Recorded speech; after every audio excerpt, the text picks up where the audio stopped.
Alexander Borodin was part of the mighty Russian five composer group. They set out to achieve their own identity in the Russian music movement genre during the Romantic period. His career was in parallel with science and chemistry.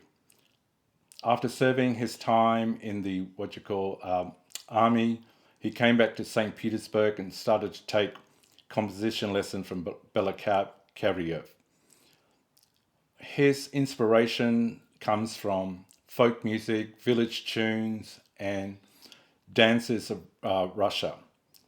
What the Mighty Five wanted to do was to be different from the European harmonies.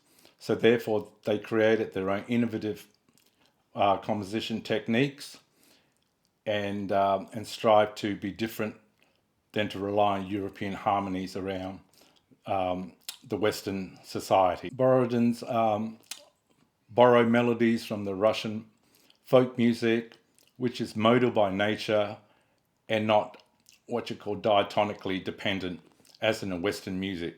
Along with the Mighty Five, their innovative techniques include tonal mutability, tune shifts between diatonically related tonal centers, often starting song in one key and transposing to another, creating elusiveness and lack of logical progression. Heterophony, rendering a single melody in two distinct variations heard at the same time. Use of parallel thirds and fourths and fifths, an attempt to mimic long-drawn peasant lyrical sense and give it their own Russian color. Use of whole tone scale to represent evil personalities and ominous situations. Use of median and Russian submedian upper parts chromatically, transform from dominant pitch to submedian and substitute for tonic. Use of diminished scale, also known as octatonic, and also use of pentatonic scale, major or minor, to hint primitive folk song instead of heptatonic scale. And finally, Orientalism, Eastern harmonies and themes able to express various subjects, matters in their music. His first symphony in E-flat major showcased this folk influenced melodic phrase.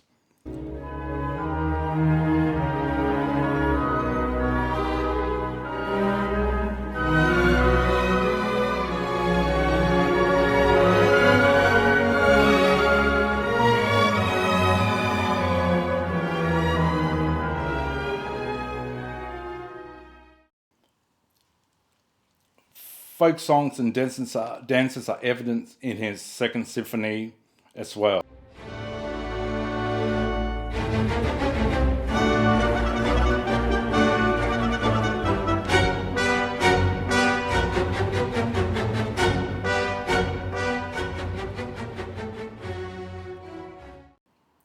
What Borodin set out to achieve with Mighty Five was music that was distinctly Russian and different from other music forms that were taught in European conservatory. Therefore, unconventional orchestration techniques were implemented in his compositions. In his first and second symphony, he uses short rhythmic figures, staggering melodies, and different instruments. Borodin does not use string solos in his symphonies, instead he uses full orchestration. He rarely mixes timbres other than tuttis. He would often stretch the bounds of instrument ranges to the extreme. Borodin texture is mainly homophonic, melody with accompaniment. Polyphony is infrequent, and fugues are not prevalent, but he uses imitation device. He uses subtraction and addition to achieve dynamics, and he also uses sporadic meter change to achieve different timing variations.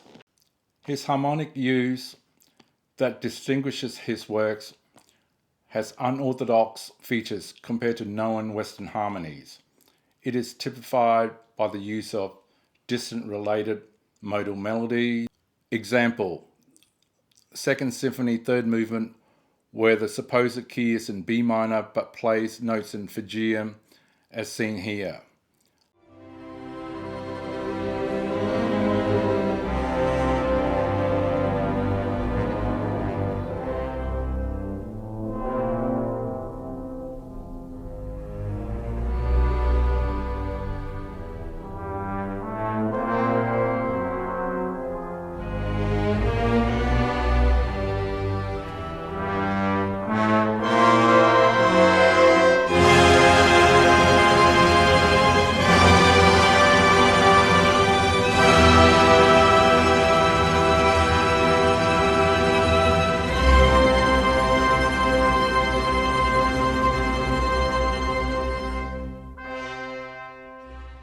Tonic motion with pieces is free also.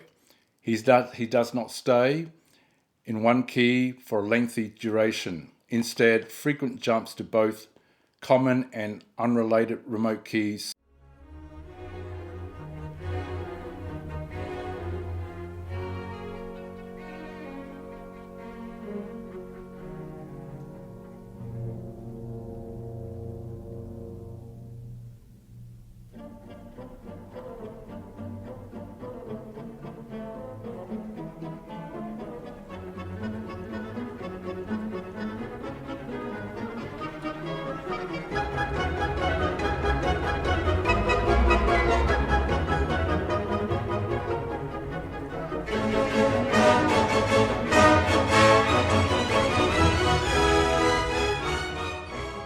Borodin's acclaimed work was his opera Prince Igor.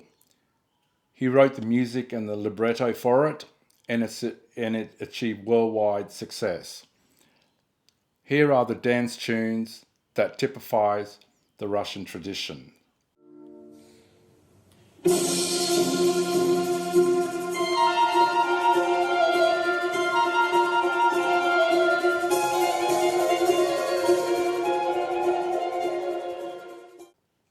Polovtsian Maidens,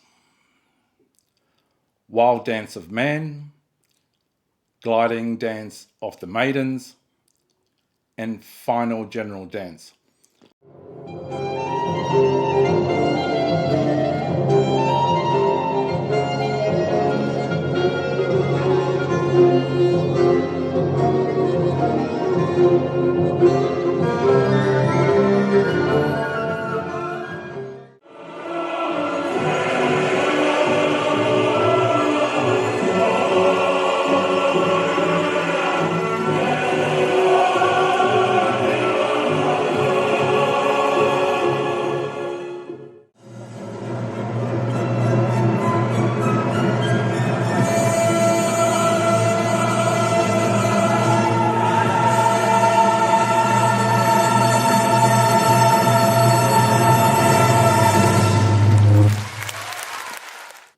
Borodin's output as a composer may not be as much as other composers during his time, but nevertheless, he is seen as one of the what you call important composers during the Russian Romantic period. Even critics say that he sometimes is a Sunday composer, and Borodin even admits that he's a part-time composer. However, his legacy still remains in the annals of the Russian Romantic era.